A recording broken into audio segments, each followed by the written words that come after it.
നമസ്കാരം.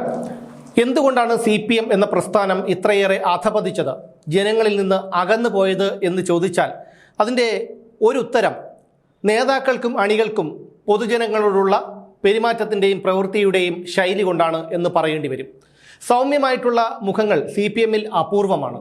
കടകംപള്ളി സുരേന്ദ്രനെയോ PK പ്രശാന്തിനെയോ പോലെയുള്ള ഒന്നോ രണ്ടോ പേർ മാത്രമാണ് ഇത്തരത്തിൽ സൗമ്യ മുഖങ്ങളുള്ളത്. ബാക്കിയുള്ളവരുടെയൊക്കെ മുഖം നോക്കിയാൽ അറിയാം, ക്രൗര്യമാണ് അവരുടെ മുഖത്ത് നിഴലിച്ചു നിൽക്കുന്നത്. അവരുടെ പെരുമാറ്റവും അതേ രീതിയിലാണ്. നേതാക്കളെ കണ്ടാണ് അണികളും പഠിക്കുന്നത്. നിരവധി വിദ്യാർത്ഥി സംഘടനകൾ ഉണ്ടെങ്കിലും SFIയുടെ പ്രവർത്തന ശൈലിയും സമരമുറയും ഒക്കെ ഒന്ന് വേറിട്ടത് തന്നെയാണ്.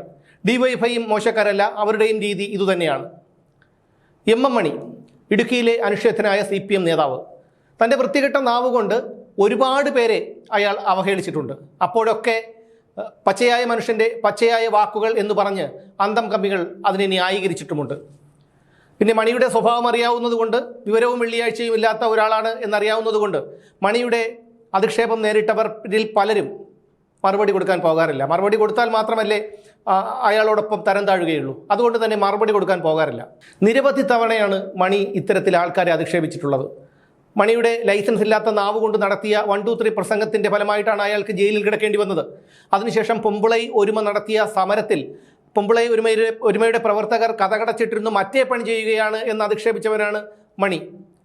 TP ചന്ദ്രശേഖരൻ്റെ വിധവയായ KK രമയെ ആസ്ഥാന വിധവയെന്ന് അധിക്ഷേപിച്ചവരാണ് ഈ MM മണി.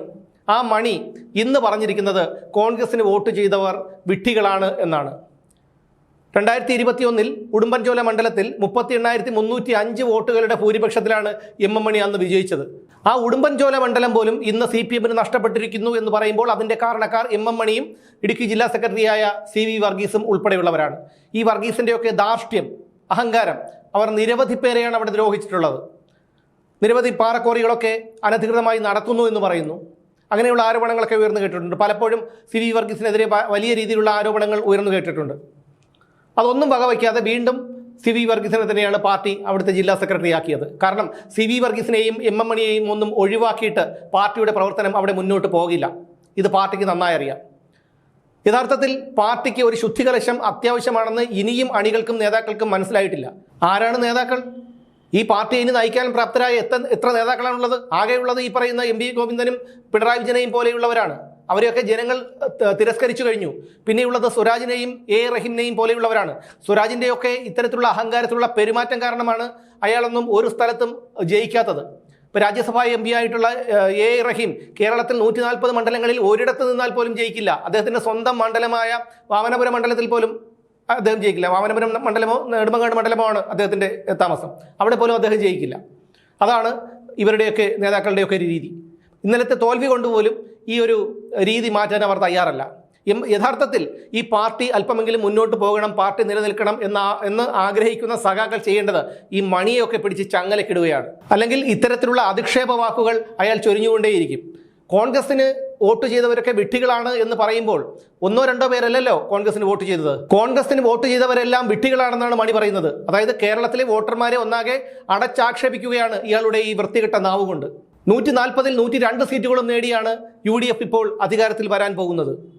തങ്ങൾക്ക് തെറ്റുപറ്റിപ്പോയി, അത് തിരുത്തി മുന്നേറാൻ ഞങ്ങൾ ശ്രമിക്കാം എന്ന നല്ല വാക്കു പറയാതെ ഇത്തരത്തിൽ വൃത്തികെട്ട നാവുകൊണ്ട് ഇങ്ങനെ നിരന്തരം അധിക്ഷേപിച്ചു കൊണ്ടിരുന്നാൽ അത് പാർട്ടിയെ തന്നെ ഇല്ലാതാക്കുമെന്നുള്ള കാര്യം ഇനിയും ഇതുപോലുള്ള ശുംഭന്മാർ മനസ്സിലാക്കുന്നില്ല എന്നുള്ളതാണ്. അതുകൊണ്ട് എനിക്ക് പറയാനുള്ളത്, പാർട്ടി നിലനിൽക്കണം, പാർട്ടി തെറ്റുതിരുത്തി മുന്നോട്ട് പോകണം എന്ന് ആഗ്രഹിക്കുന്ന ആരെങ്കിലും ഉണ്ടെങ്കിൽ, അങ്ങനെ ആരെങ്കിലും ഉണ്ടോ എന്ന് എനിക്കറിയില്ല, കാരണം എല്ലാം വെളിവും വെള്ളിയാഴ്ചയും ഇല്ലാത്ത ആൾക്കാരാണ്. അങ്ങനെ ആരെങ്കിലും ഉണ്ടെങ്കിൽ ഇയാളെ പോലെയുള്ളവരെ നിലയ്ക്ക് നിർത്താനുള്ള നടപടികൾ സ്വീകരിക്കണം. അതല്ലെങ്കിൽ പാർട്ടി ഇപ്പോഴുള്ളതിനേക്കാൾ താഴേക്ക് പോകും.